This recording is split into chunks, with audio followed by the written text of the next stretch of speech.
Good evening सभी बच्चों। आज पढ़ेंगे हम खंड काव्य और महाकाव्य में क्या अंतर है।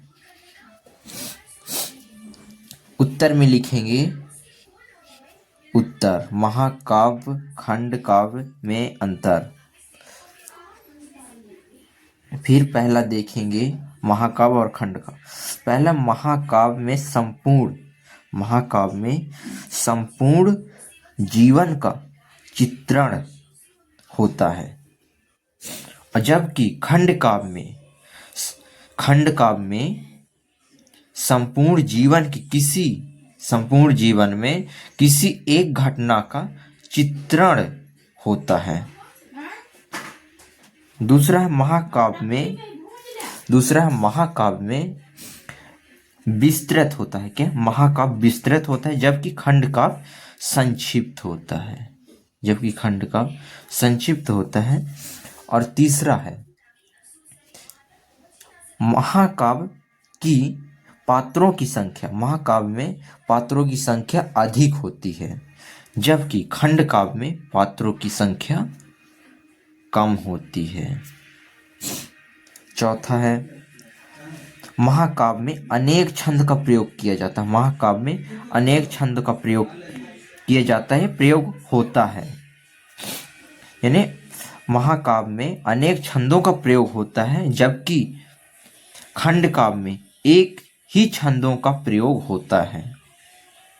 पांचवा है महाकाव्य में अनेक रसों का प्रयोग। महाकाव्य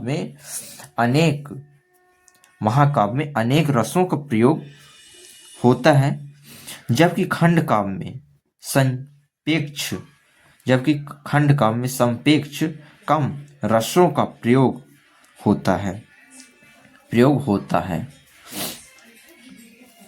और छठवां है महाकाव्य में 8 सर्ग होते हैं।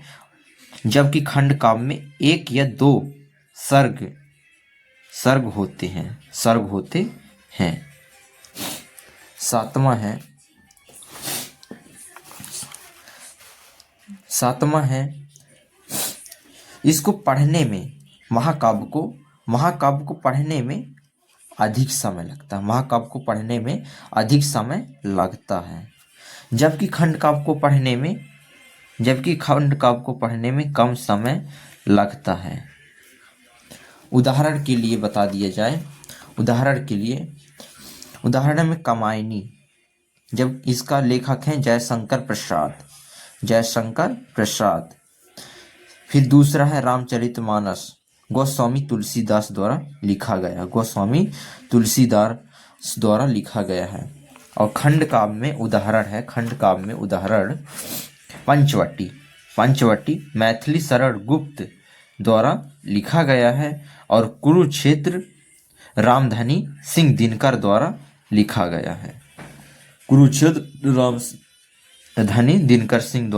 गया है।